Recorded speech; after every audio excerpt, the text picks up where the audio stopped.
searching for the kidnapped bride.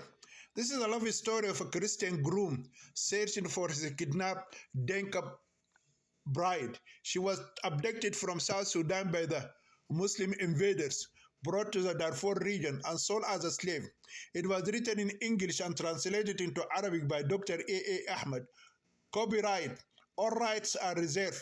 No part of this book may be reproduced, stored, retrieval system, or transmitted in any form, or by any means, without the prior written permission of the author, except by a reviewer who may quote brief passages in a review for a print in a newspaper, general magazine, or a school journal.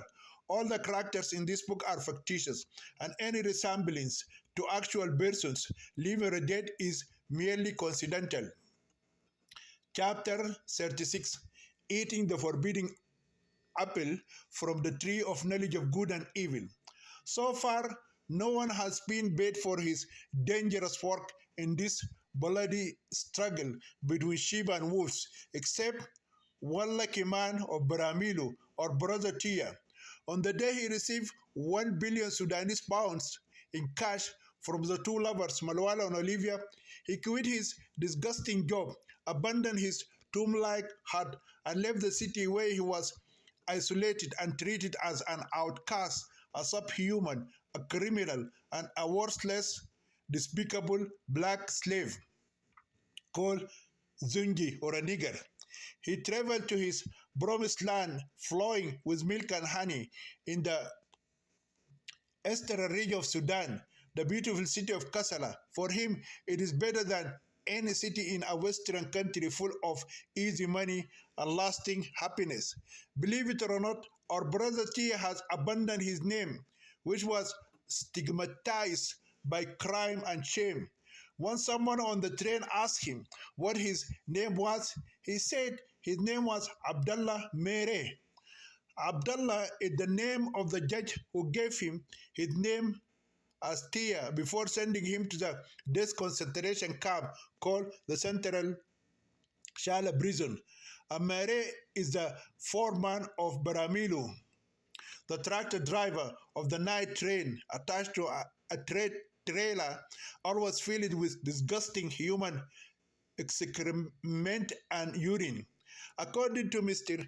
T.'s limited understanding of life, these two citizens are the strongest human beings he has ever met. The first can send people to prison or the gallows, and the second can fire people from work or incite other workers to beat and kill him. In any case, the newborn man Abdullah Mere arrived in the pride city of Kassala after a 4-day train journey from the Robutus city in western Darfur province, Al-Fashir city, to his new paradise in the eastern region of Sudan, Kassala city. The first things our dear brother Mr. Abdullah Mere did in the beautiful city of Kassala was to rent a modest place and open a home restaurant. In his restaurant, he specialized in cooking what drunkards in Sudan call the smiley or al-basim, meaning the smiling face of a slaughtered animal. It is the cooked head of a sheep or a goat. Throughout Sudan, drunkards love nothing more than to eat the heads, legs, and ears of sheep and goat. The heads, ears, and legs are cooked like roasted meat, and soup is prepared from the legs, which is called trotters or a kawari.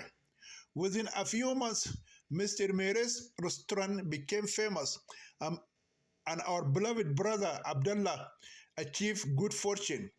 Abdullah Mere's dream soon came true. He married a beautiful poor Eritrean refugee girl from what Sherifei camp on the outskirts of Kassala, and he had sons and daughters with her. The happy-go-lucky Eritrean refugee girl who married him is known as Ababa bin Asmara, which means daughter of the beautiful flower from the city of Asmara, the capital of Eritrea.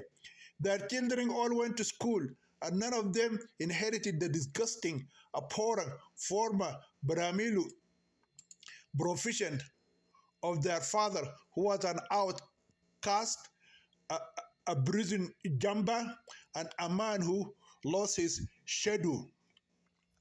This is the happy ending of the former outcast Brahmilu man, or Brother Tia, who was a jailbird, who became the owner of a large and famous restaurant, changed his name to Abdullah Mary, and married Zahara Asmara.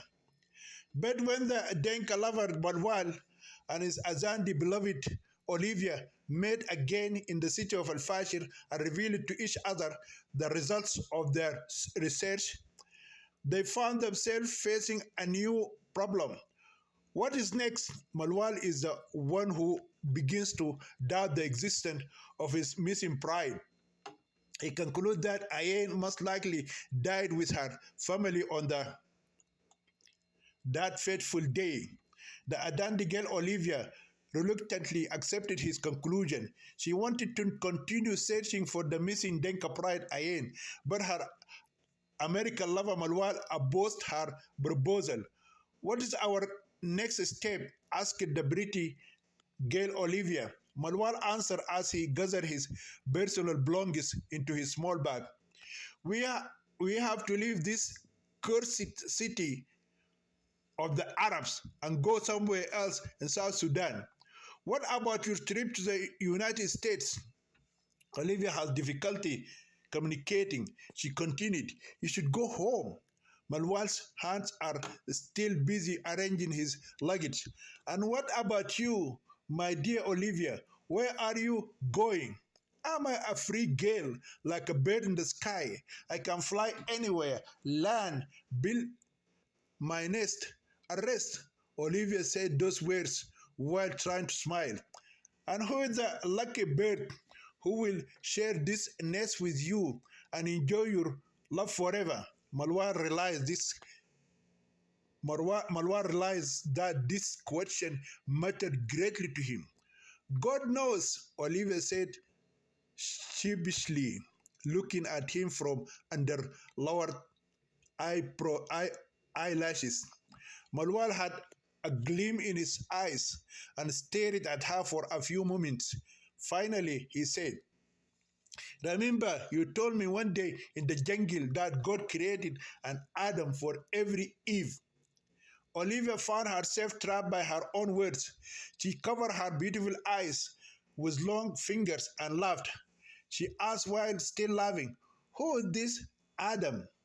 His name is Malwal, my friend Olivia. Then the tall, handsome Denka boy, approached his beautiful Azandi girlfriend and extended his hands, begging her to be accepted as her life partner on his knees. Yes, Olivia, you have become my everything. I didn't know what love really was until I met you in the jungle. Oh, Malwal, breathed Olivia, still covering her face with her hands. You are a married man. How can I think of marrying you when we are not yet sure whether your missing Denka pride Ayen is alive or dead? Malwal spoke sweetly, and his heart was full of love. We did what we could do. There is nothing else left for us to do in this country to the evil Arab Muslim invaders. The lover wished his beloved would look at him before answering his question. As if she heard his thoughts, Olivia opened her eyes, looked directly at him, and asked, what would we do if one day we found out that your kidnapped Denka bride Ayen was still alive? She said this with her big, beautiful eyes full of unshed tears. Olivia, we are in love, and there is nothing that can stop us from being together as a husband and wife. Then the Denka boy extended the Adandi girl's right hand and caressed it with both his hands. Olivia lifted Malwal's chain with her other hand. "You did not answer my question," Malwal said while he still cuddling with both thumbs her soft and long fingers. "I don't have an answer to your question." Malwal felt like he might explode, full of joy. "Right? I don't have an answer except my deep love for you." Olivia spoke softly, almost touching Malwal's face with hers. "I love you, Olivia," Malwal said, and pressed his lips to her lips. To cut a long story short, the intimate lovers, Malwal and Olivia, were married a week later. They spent their first wedding night in one of the beautiful hotels in Al-Fashir city before traveling to another place to spend their honeymoon. Olivia's lifelong dream is to see the famous and picturesque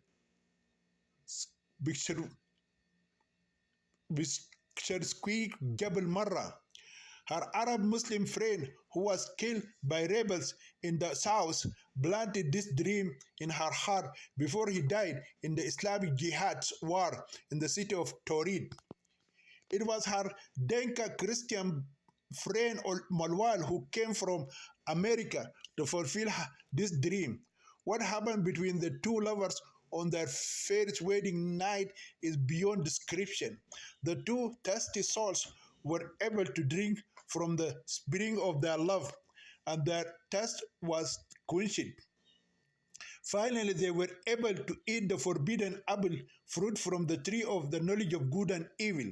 However, God did not cast them out of the Garden of Eden because they did not allow Satan to tempt them and make them disobey their Creator and have sex and commit adultery before their holy Christian marriage. The two Christian lovers were married by a priest in a Catholic church in Al-Fashir city. The next morning, the Adandi bride, Olivia, and her Denka groom, Malwal, woke up feeling like different people. The sun of the new morning had risen on two souls united in a holy matrimonial Christian union. Their honeymoon began that day. Then they traveled to Jabal Marra and lived among unique people.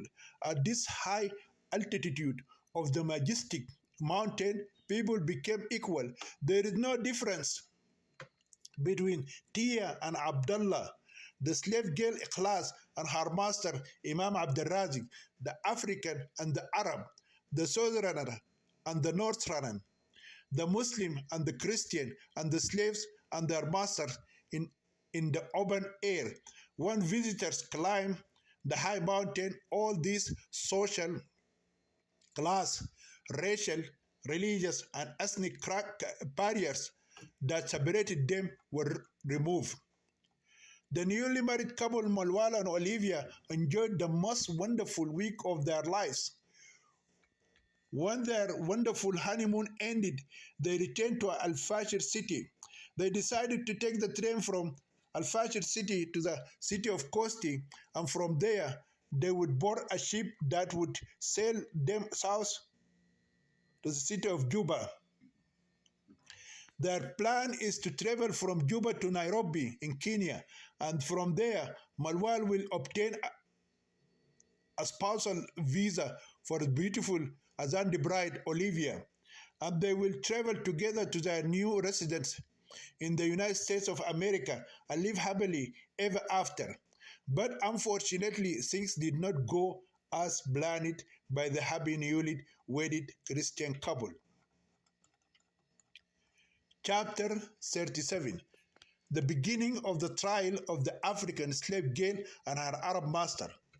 After their return to the city of Al-Fashir from the wonderful honeymoon they spent in Jabal Marra, which represents the most beautiful tourist area in Sudan, the newlyweds remember the case of the enslaved Denka girl Ikhlas and decided to attend her trial before resuming their happy journey to South Sudan and Kenya, and from there flying to the new world and settling in America. It was the Azandi bride Olivia who insisted that They attend the trial of the adulterous imam who enslaved and impregnated a Southern girl and father an illegitimate daughter without marrying her. They decided to appoint a lawyer to defend the so-called Jaria or a female slave before the criminal court. In her short message to them, which she sent through the Baramil Umam Mr. Tia, Ikhlas had told Malwana Olivia that she was poor and orphan girl with no family or a shelter. Therefore, the two lovers decided to hire a lawyer on her behalf to defend her case in criminal court. They do not trust Arab judges, lawyers, or jurors to bring justice to an African girl who has been wrongfully held as a slave for many years in the home of the Imam of the city's largest mosque. For this reason, they went to a lawyer originally from South Sudan who is neither Arab nor Muslim, but an African Christian. Whatever the financial cost of his bliss for the Southern enslaved girl Ikhlas, they decided to cover it. Under pressure from the central government, the trial was postponed to a working day rather than a public holiday like Friday. The government wanted it to reduce the number of attendees to avoid any social problems and ethnic conflicts that might be caused by angry shamashas from African tribes against Arab tribes. In addition, a small hall was allocated for the court to conduct its sessions. It was announced in advance that once the hall was full, the doors would be closed. Citizens who failed to enter the courtroom must return home and watch the trial on their televisions or hear it on their radios. Mr. Al-Dali, the representative who brought the case to court, appointed a lawyer to defend the enslaved girl Ikhlas and tried to discredit the arguments of the legal representative of the adulterous imam. This time, the criminal court informed the Denka girl Ikhlas of necessity of her presence, that without her the trial would not take place. Maulana objected, saying that he would not allow his slave girl to appear before men in court and speak because she is aura or a naked female, and her voice is also aura or a naked, as Islam defines her as a woman. Aura in Islamic law means a naked woman. The Prophet of Islam said a woman is aura, meaning she is naked, even if she is covered by ibaya or veiled by an ibaya or veiled in the cap. He said that her voice is audacious or aura. That is why she is not supposed to appear in front of men or talk to them. According to the Islamic Encyclopedia, the word aura means the internal genital organs of a person, especially a woman. In plain words, from head to toe, a woman walks and talks like a pussy, and hence she must be hidden with a abaya, a niqab, or a burqa. As the Prophet of Islam said, a woman comes in the form of the devil and turns away in the form of Satan. As the Messenger of Allah also said, if a woman leaves her house, Satan will come to her and be her host. For these religious reasons, the Imam refused to honor his naked southern slave girl by attending the trial, appearing before the men, filming her with the cameras on TV, and hearing her voice on the radio. However, the criminal court rejected the Imam's religious excuse and threatened to use force to bring the enslaved Denka girl to court through law enforcement officers. When he failed to prevent his sexual mate Ikhlas from appearing before the criminal court, Imam Abdul Razik prevented her lawyers from contacting her in the precinct of his holy abode. Indeed, Without her knowledge, two lawyers, Arab and African, were appointed to defend her in court. The plentiful Mr. Adali appointed the first lawyer, the Arab Muslim, and the newly married lovers, Malwal and Olivia, appointed the second lawyer, the African Christian. Against his wishes, Maulana Abdul Razik was appointed an Arab Muslim lawyer by his son-in-law, Ms. Said al-Saab, who married one of his daughters. The arrogant Imam said he could defend himself because he is highly educated and graduated from Al-Azhar Sharif University with 5 university degree and a doctorate. But his terrorist brother-in-law doubted his claims and appointed a lawyer for him against his wishes. On the appointed day, the newly married lovers, Malwal and Olivia, came to the criminal court building before sunrise and stood in a long queue. Shortly after their arrival, the court doors opened and people began to storm the hall. The newly wedded lovers were lucky enough to get 2 seats in the first row of the seats. They waited for 4 hours before the trial began at 10 a.m. A few minutes before the trial, the Imam accused of adultery, rape, and slavery, and his legal representative entered the court, followed by a beautiful southern girl in the prime of her youth. Were it not for his legal robes, Malwal and Olivia might have mistaken the legal representative for the adulterous Imam himself. The lawyer has a long beard and wears a black robe that makes him look like an IS terrorist. He holds a staff in his right hand, as Maulana did, and a green copy of the Holy Quran in his left hand. They both had prayer beads in their hands.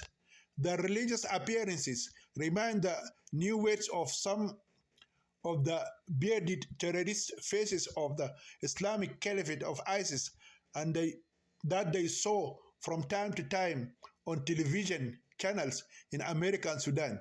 Although the entire body of the enslaved Denka girl was covered by the Islamic abaya and a veil like an onion, her face still revealed her beauty and youth. In her big, beautiful eyes, like the eyes, the audience can see oppression and suffering. Ikhlas walked behind the Imam, carrying their daughter Sakina on her shoulder.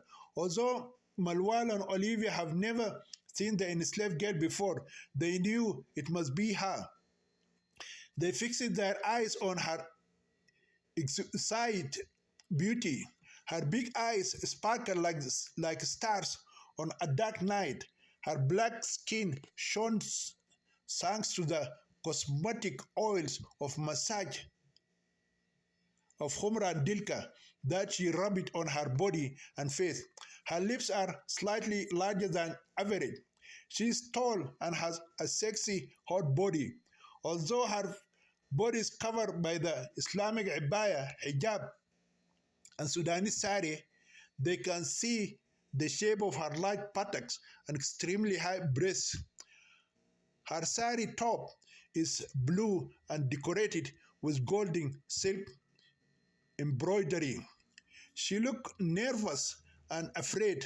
The lovers are able to penetrate her fears and tension and find out what she was like before she fell into slavery.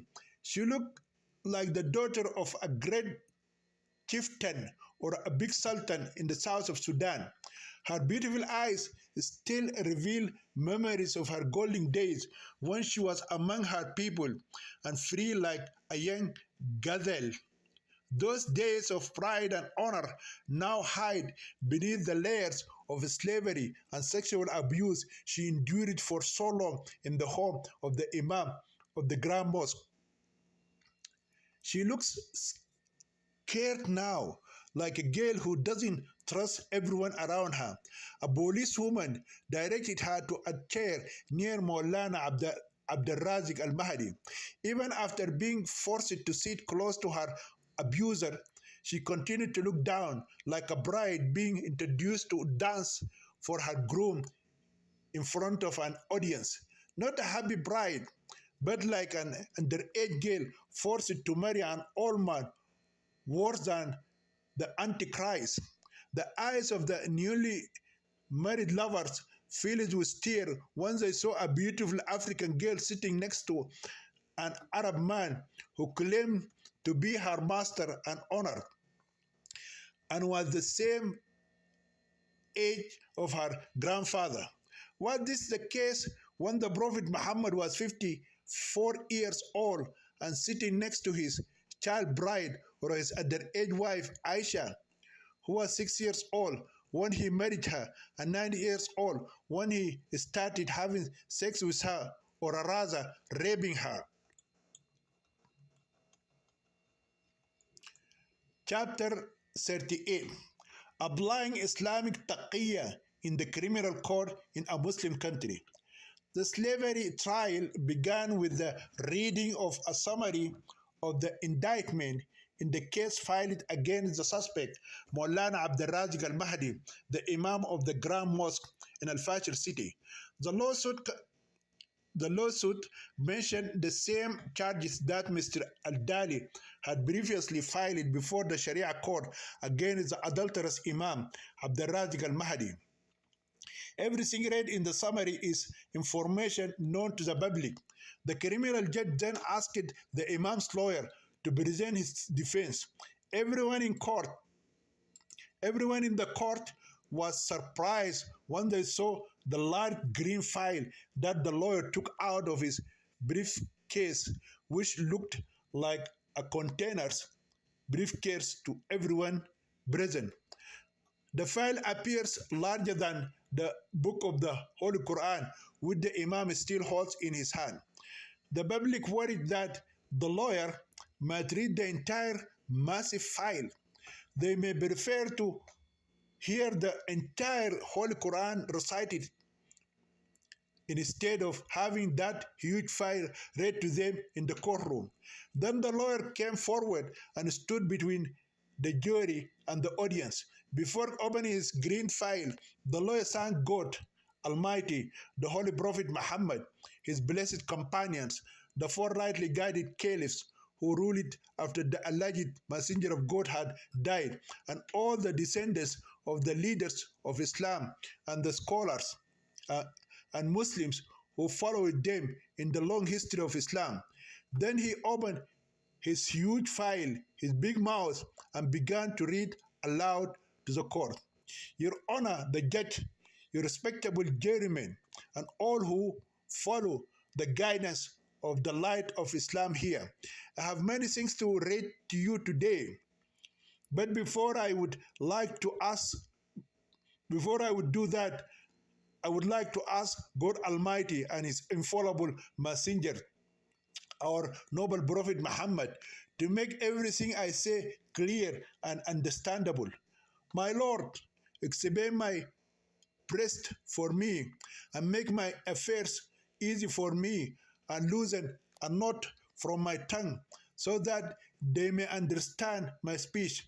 I know that many people in this court have little knowledge of the laws of this Muslim country. I thank God that most of the distinguished attendees in this hall are Muslims and understand their beautiful religion, Islam, which is the religion of peace and love and tolerance. I have no doubt that the presiding judge and the jurymen are well versed in the Holy Quran, the hadiths of the Prophet Muhammad, Islamic Sharia, and the laws of this country. The lawyer stopped, went toward the judge, took the cup of water, which had been blessed in front of his honor, and took a quick sip from it. He thanked God and his messenger again, then went back to his fairest place. The whole audience continued to look at His Excellency, waiting to see if the lawyer was supposed to drink from the same cup from which His Majesty the Judge had drunk a few minutes before. When no sign of annoyance appeared on the face of the judge, the audience turned their attention to the intrusive lawyer. The story of the blessed Imam of the largest mosque in this city Maulana Abdul Razik with the Mahdi. Opposite this young Denka woman named Ikhlas seems to everyone who hear it like a story from the past, which we learn it in the ancient history books or studied in Islamic religious lessons in schools when we were students.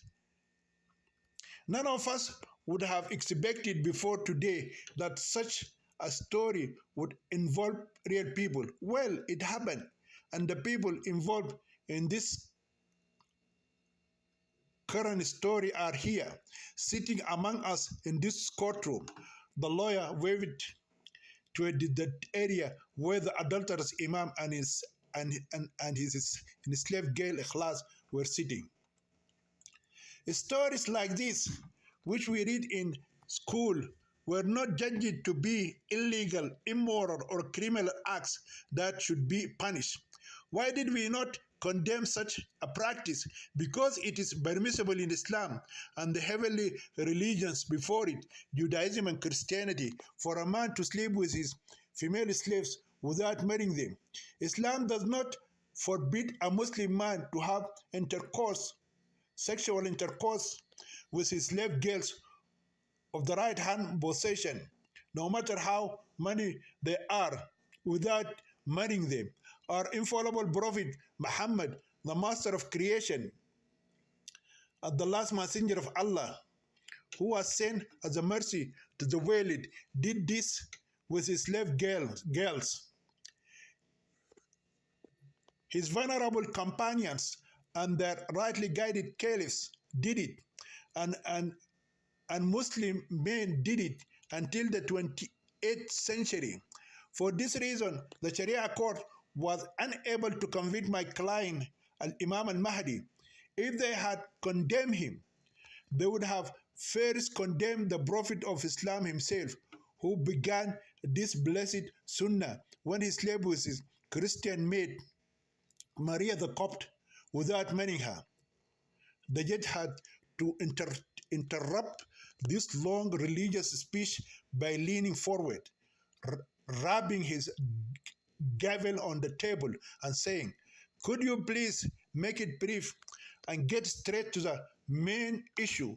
Please remember that in this criminal court, we do not judge the suspect according to what the Holy Quran said or what the infallible Prophet did, but we follow Sudanese law, and anyone who violates this law will be tried accordingly."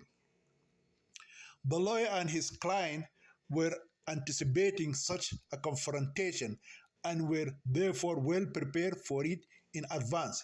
The lawyer said with a big smile on his face, well, I knew that sooner or later the court would raise the issue of Sudanese secular law versus Islamic Sharia law. My client and I know that in this secular court, Sharia law has no influence. We also know that this court follows Sudanese law derived from British law, Indian law, and some ancient African norms and customs that existed before Islam invaded this land. Therefore, I would be a fool to accept a case that I cannot defend in this secular criminal court. I'll be brief and get straight back to the main question. First, what the lawsuit against the defendant stated is false. It is not true that the Imam of the largest mosque in this city, Maulana Abdul Razik al-Mahdi, who is the grandson of the awaited Mahdi of God, Muhammad Ahmad al-Mahdi, the righteous and pious man, made the southern girl Ikhlas pregnant outside the sanctity of the bond of the Islamic marriage, which is permissible according to the book of God, the Quran, and the Sunnah of his noble messenger, our master Muhammad, the best prayers and peace be upon him. She was his legal wife when he slept with her, and she is his spouse to this moment. The judge put down his gavel and waited for the lawyer to explain his shocking new statement. Some people in the audience raised their bodies a few inches above their seats and shook themselves to make sure that what they were seeing and hearing was real. The lawyer continued in a loud voice, "This girl, who was a Christian from the Denka tribe, had a father named Mr. Majok Deng. He is also a Southern Christian, but he converted to Islam at the feet of Maulana Abdul. This daughter was called Suzanne when she lived with her father and her Christian family. Mr. Majok Deng's daughter also converted to Islam along with her father. After converting from Christianity to Islam, both father and daughter changed their various Christian names to Islamic names, Abdullah and Ikhlas. Mr. Abdullah Deng is a great sultan in South Sudan and has huge wealth. He has more than 200,000 cows, countless numbers of livestock, and many other wealth such as palaces, houses, farms, gold, jewelry, and diamonds. He had 99 Christian wives and countless children and grandchildren. After he converted to Islam, he decided to release all of these women and keep only 4 wives, which is what a Muslim man is permitted to have under the Sharia law of God and his messenger Muhammad. May God bless him and grant him peace. When he converted to Islam, some leaders of other Christian tribes in the land of the Denka heard of his conversion to Islam, so they decided to punish him by confiscating all his wealth. This evil conspiracy reached the ears of Mr. Abdullah Deng while he was then learning to memorize the Holy Quran in the largest mosque in this city of Al-Fashir. He decided to return to South immediately and fight these evil, infidel Christian leaders who stole his cows and property and women. He might die as a Muslim martyr in his war against the infidels. He was not sure whether he would win the battle or not. But as a brave man with high moral principles, he was determined to return to his country and reclaim what was his. Before his passing, Mr. Abdullah Deng had kept his daughter Ikhlas with the blessed Imam Abdul as a trust hanging around his neck. In the event that he was killed or his return was delayed, the father asked Maulana to do what he thought was good for his daughter Ikhlas Abdullah Deng. At first, Maulana took the daughter as amana or trust to his holy abode and treated her as one of his own daughters. For a long time, Father Abdullah Deng did not return and did not send a message to Maulana. Over time, the Honorable Imam saw some good qualities in the Christian Denka girl who had become a Muslim. So he decided to marry her according to the holy book of God and the sacred sunnah of his noble prophet. But since he has 4 wives, Islamic law does not allow him to do so. He consulted his first wife, Khadija bint al-Ajab, who was incredibly old at that time and had lost her desire for having sex with men. This virtuous wife lived with the blessed Imam as his wife for a long time and found it difficult to separate from him. Just as the wife, Sauda bint Zam'a, asked her husband, the Prophet Muhammad, not to divorce her, but to protect her, and dedicated her night to his young wife, Aisha. So this old wife, Khadija, asked our Lord Maulana to keep her in his house and dedicated her night to his teenage wife, Ikhlas. However, she made her loving Imam husband swear to her on the Holy Quran that he would not reveal her divorce to any of his other wives who were her rival co-wives. This is because she saw that the rest of the harmful wives would be happy about her divorce and would make fun of her husband abandoning her at her old age. My client, a man with a big, compassionate heart and dignity, accepted the deal, keeping it a secret between himself, his divorced wife, and God. Here is a copy of the marriage contract with me in my bag. And in this court, I will now present the three witnesses who ratified the Islamic marriage contract and added their signature to it as Muslim witnesses. The Blessed Imam knew that Islam requires two witnesses to conclude a marriage, but he decided to have three witnesses because he wanted to ensure the validity of his marriage to his young Denka Muslim bride, Ikhlas Abdullah Deng.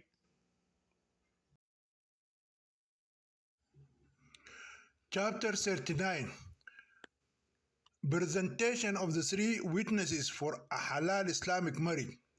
What the Muslim lawyer has said so far about the defendant is called taqiyya in Islam. Islamic law in taqiyya is based on the Quranic verses in Surah Al Imran 3 verse number 28 and Surah Al-Infal 16 verse number 106, in which it is permissible for a Muslim man to lie in certain situations. 1. If his life is in danger. 2. If he lives in a country of infidels where Islam is not the main religion. Or 3. If he is brought before a secular court in which Islamic Sharia laws are not applied. In any situation when Islamic laws and non-Islamic laws such as secularism or man-made laws conflict, a Muslim man is allowed to practice taqiyya. The law of taqiyya actually aims to respect the law of God and his messenger Muhammad and gives open permission to Muslims to lie to infidels, hypocrites, and apostates from Islam. This is exactly what the Imam of the largest mosque and his Muslim lawyer did in the criminal court, where Sharia law has no weight but drives its laws from secular law established by the infidel British colonists. The judge said with a sarcastic laugh, well, if this is exactly what happened, then why did the accused lie to the public and to the Sharia court? Is it because he wanted to honor and reward his fairest wife for her loyalty and long stay with him? That is one reason, but it's not the main reason, the lawyer said, raising his hand as if he were in a classroom. He kept his hand in the air for a long time and looked around to make sure every pair of eyes were focused on him. The main reason is that the Imam of the largest mosque in this city, Maulana Abdul Mahdi, the grandson of the awaited Mahdi of Allah, wants to glorify Islam, the religion of peace, love, and heavenly justice, and also revive the blessed Sunnah of the Prophet Muhammad. May God's praise and peace be upon him. May God bless his family and his blessed descendants. He wants to show the Islamic nation or a Muslim community today that we live in a time when Islam has become weak and the law of God and his messenger has been ignored, while the man-made laws of the Western infidels and Hindu polytheists were invented by non-Muslims and brought to Sudan by the European British in this Muslim country. Those secular laws of infidels and atheists still govern Islam to this day, and he wants to stop. The judge shouted, raising his right hand and closed his eyes. Please stop. If you want to finish your religious sermon, please go to the Grand Mosque. The court must verify what you said regarding the marriage contract between the accused Imam Abdul Razik al-Mahdi and Denka girl Ikhlas Abdullah Deng. The judge waited a while before lowering his hand and opening his eyes. When he was sure that the lawyer's voice had been silenced, he continued speaking. The court calls on Mr. Ikhlas Abdullah Deng to come forward and confirm or deny what was said about her alleged marriage to Maulana Abdurrazik. When the girl Ikhlas stood up, calm prevailed in the court. One only hears the noise of flies moving from one person to another. Meanwhile, the Southern Denka girl shivered and sweated as she stood before the judge and jury and carrying her daughter in her shoulder. She was unable to open her mouth to speak until the judge led her into a short question and answer session. Did you know that you were legally married to Imam Abdul Razik Al Mahdi before he slept with you? The girl class said in a low voice, Yes, I knew that. The judge repeated the question again and asked her to answer it louder. When she answered in the affirmative, he asked her another question. Were you treated as a married woman or a slave in Maulana's house? As a married woman. Were you forced to marry the imam of the mosque or did you marry of your own free will? My free will. Meanwhile, Ikhlas stood upright like a tree, her face pale. Were you forced to convert to Islam? The judge lowered his glasses and stared into the young Southern woman's face. I was not forced to convert from Christianity to Islam. The judge has run out of questions. Where is your father now? He is in the south of Sudan. By this time, grumbling had begun to spread throughout the courtroom among the audience. The judge raised his voice and said, Thank you, Mrs. Ikhlas Abdullah Deng.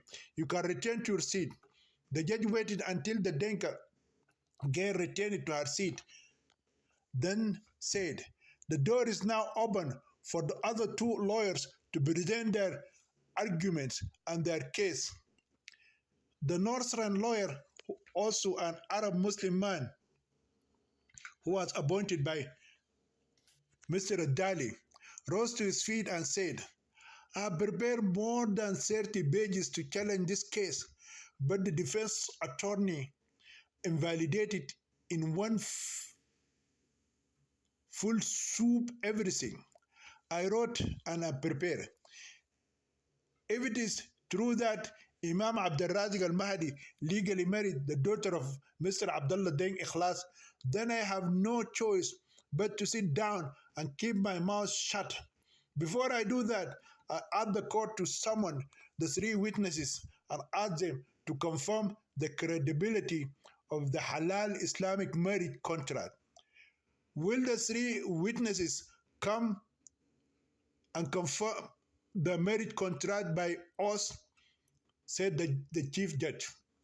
The imam's adulterous son-in-law, the terrorist politician and member of the parliament, Mr. Saab, and other citizens attended the courtroom as the three witnesses. What caught the attention of the audience and made them laugh was the appearance of the two other witnesses who accompanied Mr. Al-Saab, the son-in-law of the accused imam. One of them appeared to have been dead for many years, and people exhumed his dead body from before bringing him to the courtroom. He probably lived for nearly a century and was still reeling along, supported by the other two. His human crutches were clinging to his arms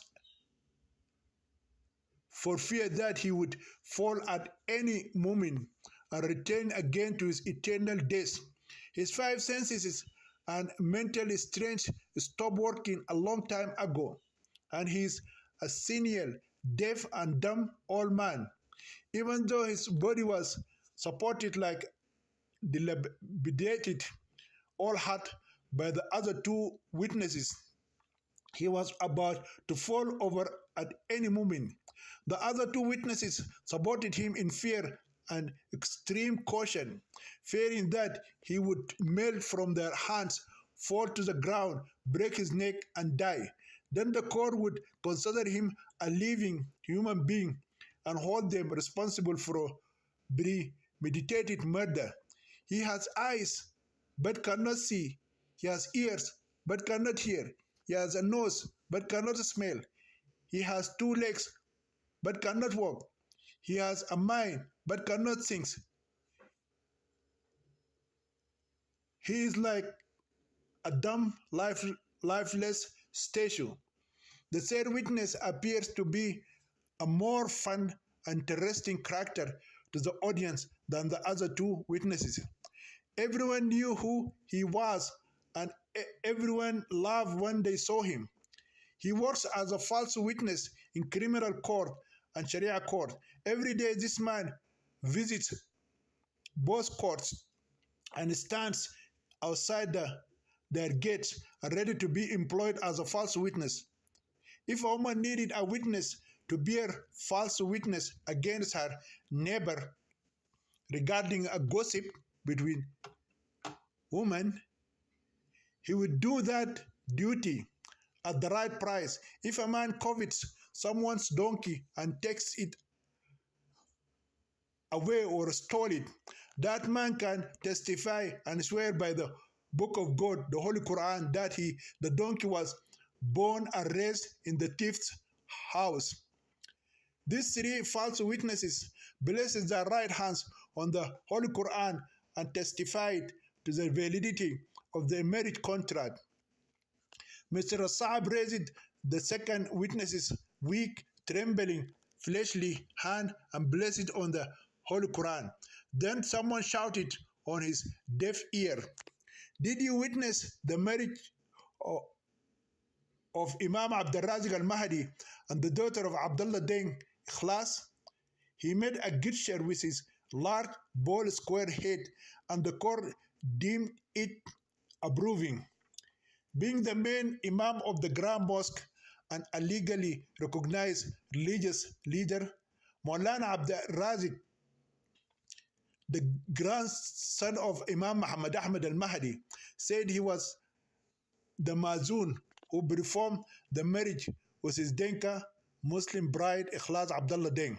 He also claimed that he was her legal guardian and married her to himself because her father most likely died as a martyr in his war against the immoral, infidel Christian Western Sudan and went to heaven and became a bride and married to 72 virgins in paradise. In other words, the Imam became three in one: the groom, his bride's guardian, and the official mazun of the legal, permissible, halal Islamic marriage between the groom and the bride. Chapter 40. Incredible pieces of evidence. When the three false witnesses confirmed the sham marriage contract, the Northern Muslim lawyer sat down and kept his mouth shut as he promised. The judge then called the Southern Christian lawyer and asked him to submit his objection if he had any.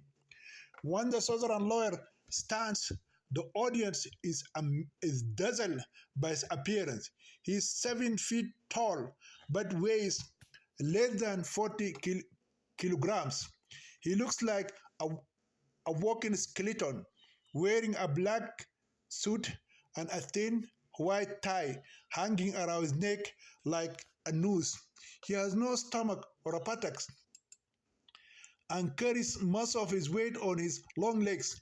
At first, the audience mistakenly thought he was walking on stilts in a parade like those who use long sticks and walk on them at the festival.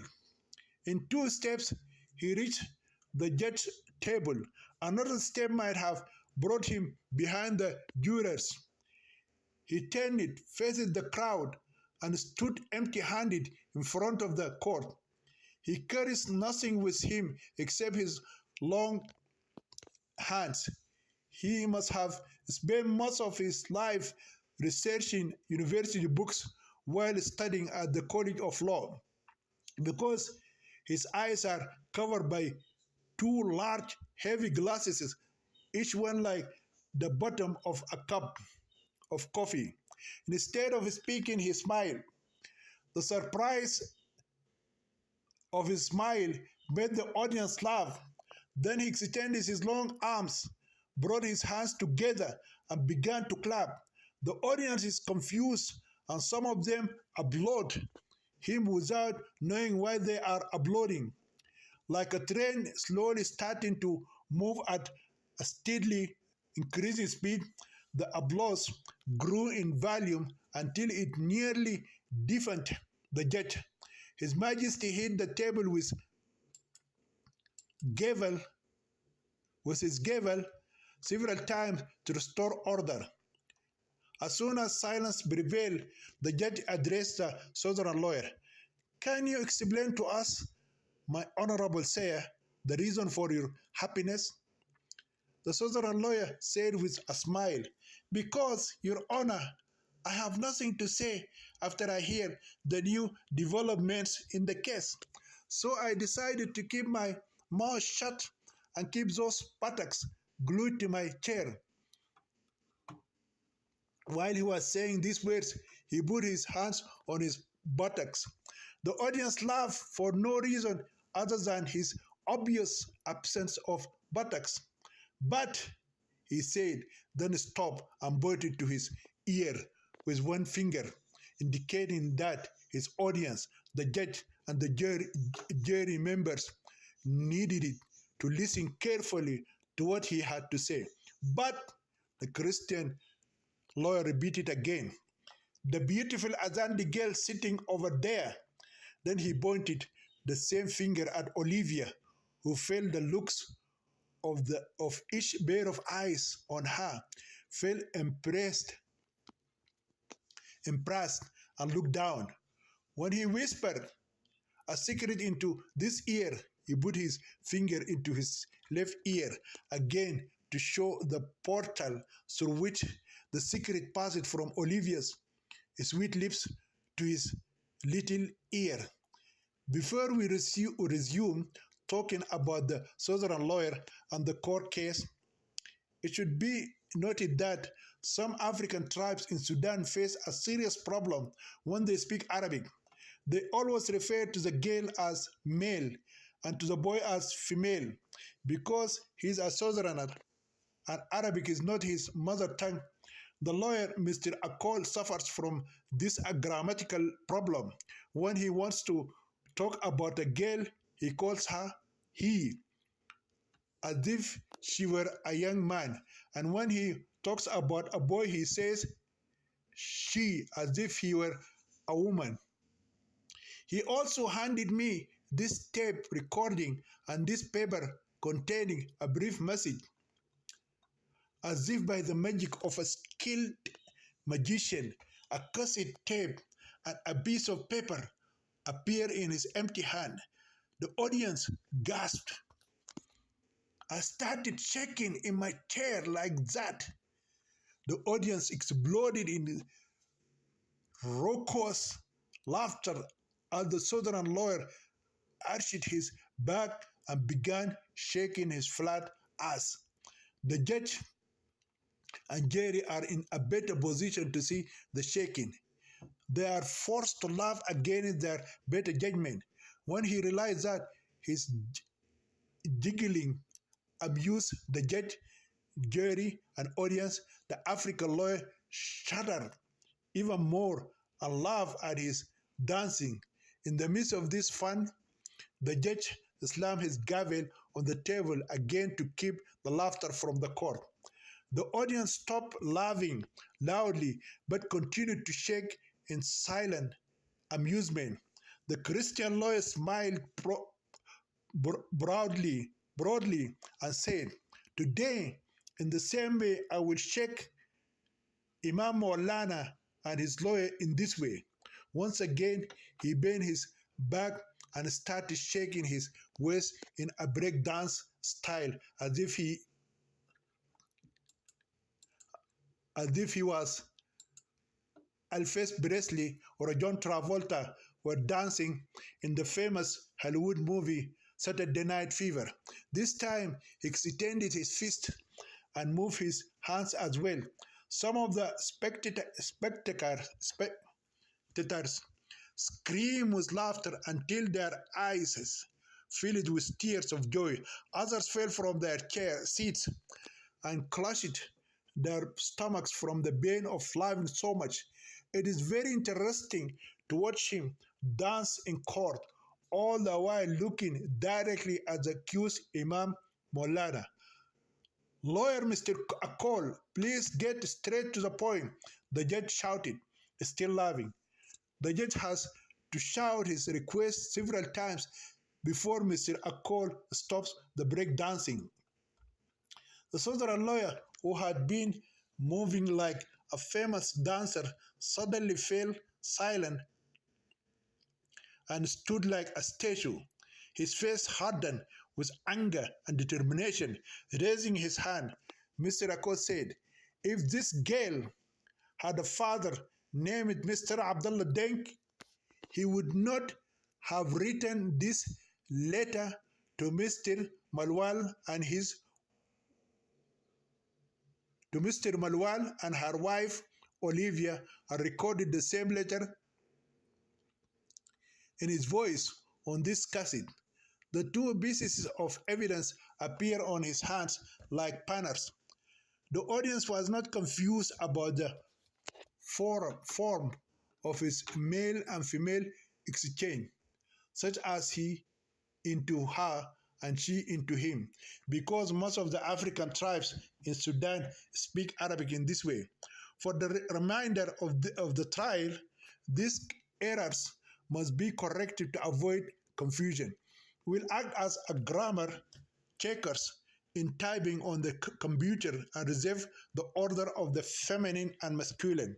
Mr. Akol waited until he was sure everyone had seen the cassette and the paper. He then moved forward to stand near the enslaved Denka girl and her alleged master, Imam Abdurrazik al-Mahdi, before continuing speech. I will only quote and cite what Ikhlas wrote in her letter and also recorded in her cassette to Mr.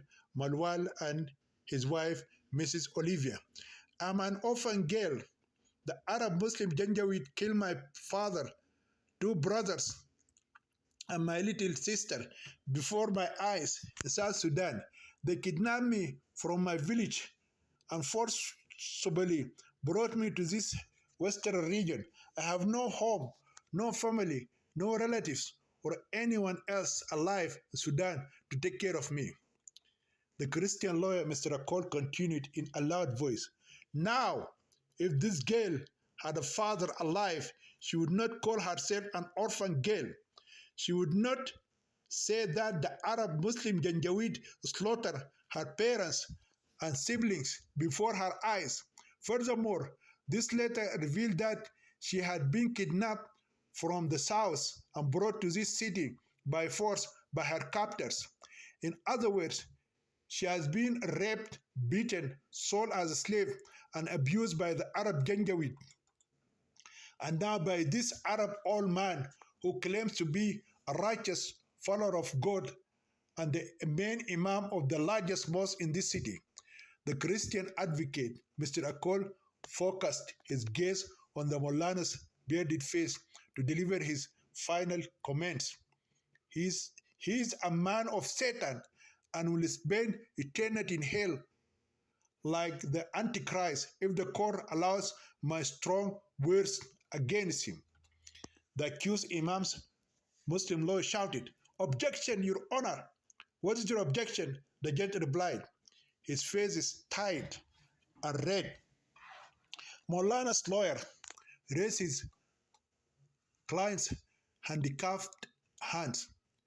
Before Mr. Akol makes any assumptions, the court must verify the allegations of the written letter and the recorder's validity tape.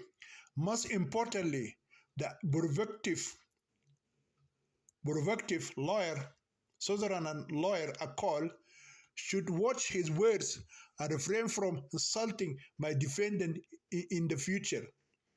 The Christian lawyer said, whether the Denke Gate Ikhlas admits or denies that the recording tape and the written message were hers, this will not change the existing of sound evidence if it is true. I know her life is under danger. I can see the fear written on her face, Mr. Akol then added. The court should find an expert to verify her handwriting and voice message if a class refuses to acknowledge this fact. The judge said loudly, the court will grant full protection to the Southern Gail Ikhlas Abdullah Denk if it is true that her life is threatened. When he heard the promise of protection to the victim of slavery and rape, Mr. Akol took quick steps to the so-called legitimate Muslim wife of the adulterous imam and placed the paper in her hand. Could you please read this paper and tell the court whether you wrote it in your own handwriting or not? Mr. Akol asked sincerely, his face solemn. The Denke girl took the paper with trembling hands and glanced at it quickly.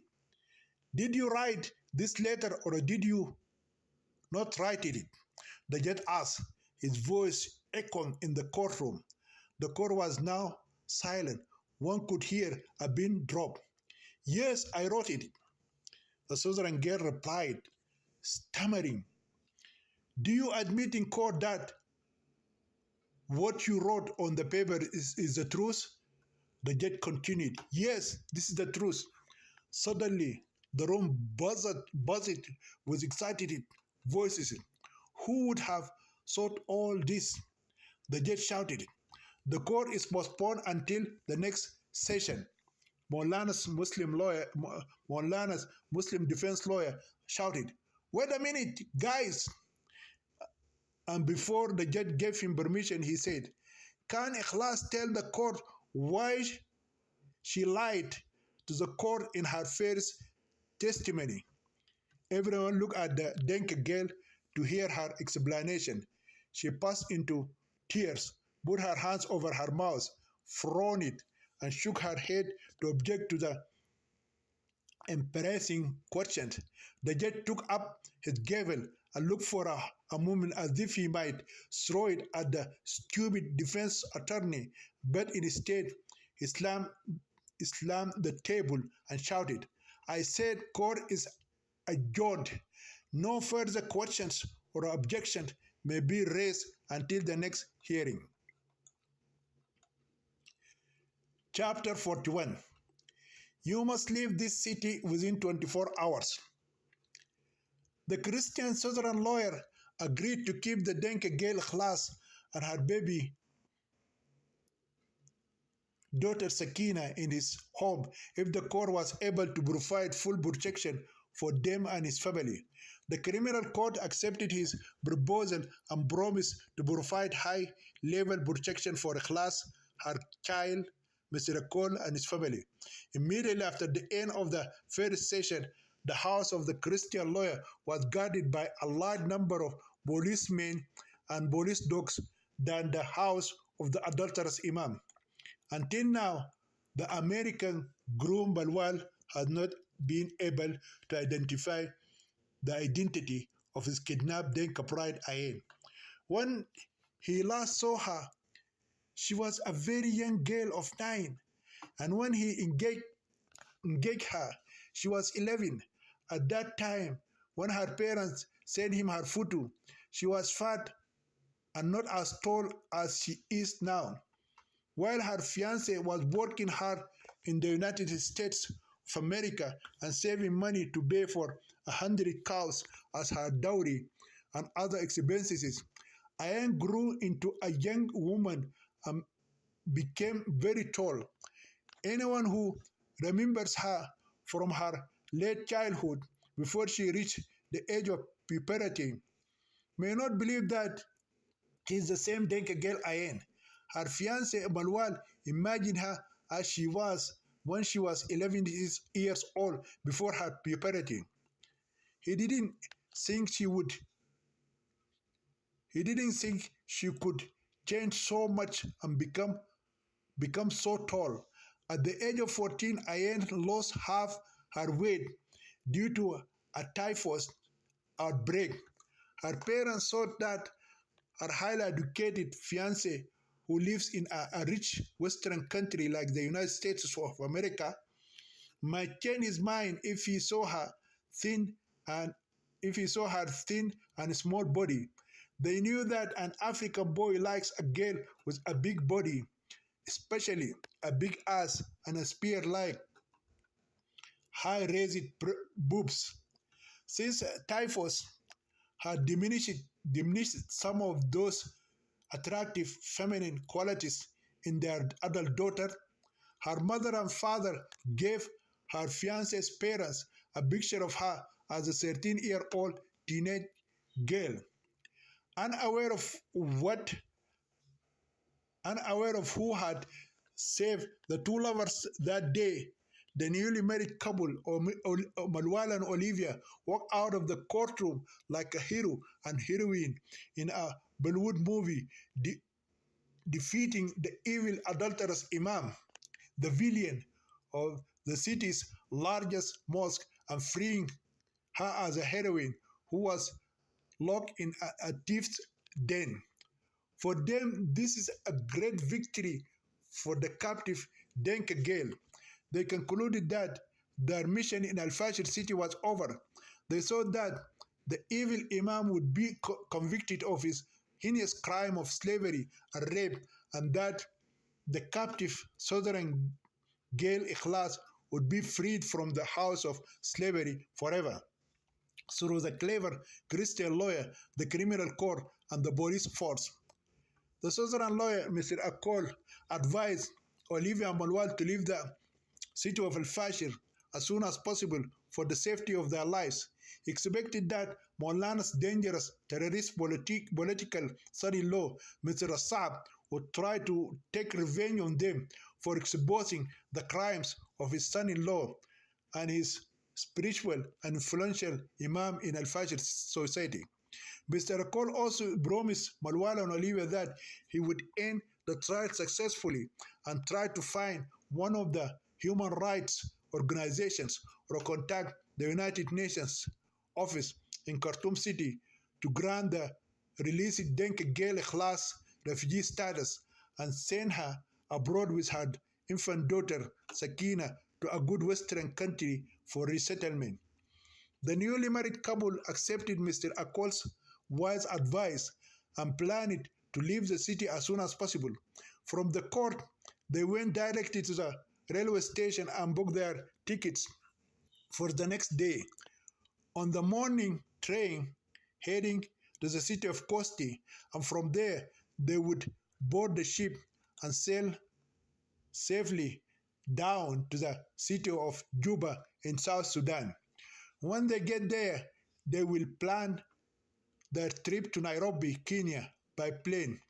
Then the Denka groom can go to his country's American embassy and obtain a marital visa for his Azande bride and take her to live with him there happily ever after. Because of their success in court, the newlyweds decided that day to celebrate their victory in a special way. They want to toast their victory with wine and savor it with a hand-cooked meal.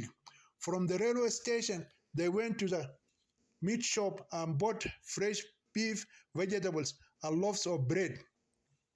They then went to a secret liquor house and bought a bottle of smuggled sherry.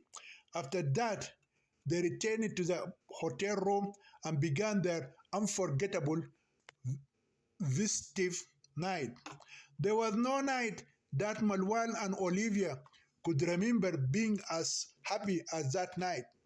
After they celebrated for a long time, singing, dancing, drinking wine, and eating every mouthful of tender meat, they enjoyed fucking each other very much. It is one of those wonderful honeymoon nights in which Olivia has an earth-shattering orgasm and Marwan reaches his sexual climax as well. It was very late at night when the two intimate lovers slept in two small beds. The next morning, the American groom Manuel woke up very late. He's suffering from a headache. He tried to force his eyes open, but the severe pain prevented him from doing so at first. With great effort, he tried again and was able to open them halfway. Since the day of their marriage, he had never opened his eyes and been unable to see the beautiful face of his sexy Adandi bride sleeping next to him in the same room except that morning. That day, her loving Denka husband was surprised by her absence. Maybe his lovely Azandi wife went to the bathroom, Malwal thought. He listened for a while to hear her movements or singing in the bathroom. She has a habit of singing her favorite songs in the shower. He called her by her precious name, Olivia, and waited for her sweet voice to respond to his call. When there was no answer, he got out of bed and walked to the bathroom. The bathroom door is fully open. Then he glanced inside, but found it was empty. Where's Olivia? He asked himself. He became very anxious. In his panic, he hurriedly dressed, then left his room and rushed to the hotel reception desk. He then inquired about his missing Azande bride, Olivia, but the receptionist said he had not seen her and did not know where she had gone. He quickly returned to his room and began a frantic search for his missing second bride. His meticulous search extended to the entire hotel, but there was no sign of Olivia. Finally, the hotel staff called the police and reported their guest's bride missing. While waiting for the police to arrive, Malwar received a phone call on his mobile phone from an unknown person. A woman's voice, rough like that of an ogre, on the other end of the line said, "If you want to see your southern wife Olivia alive, you must leave this city within 24 hours and travel to the capital of Sudan as soon as possible by evening train. When you arrive there, you will meet her at Khartoum General Railway Station. If you and your wife return to this city again, you will both be buried alive in your own clothes somewhere in the wilderness." The speaker hung up before the frightened husband, Malwal, could speak a single word. Chapter 42. Unexpected sad ending. When he heard the disturbing news, the Christian legal representative of the Denka Gale class tried to find a link between Olivia's kidnapping and the adulterous imam's case, but he could not. Why does the imam or his son-in-law want to get rid of Olivia Malwal? Even without their presence, the legal charges of enslaving the southern girl class, getting her pregnant outside of a permissive Islamic marriage, and giving birth to his daughter in forbidden manner could be successfully proven against Maulana Abdul Razik. The court only needs the written and recorded confession of the victim, Gail Khlas. Imam Abdul Razik al-Mahdi could be sentenced to at least 6 months in prison for adultery. But for the same crime, the adulterous imam will be stoned to death if he is tried before the Sharia court and proven that he committed adultery while he is a married man. As for the enslavement of the southern Gail class, her Christian lawyer, Mr. Akol,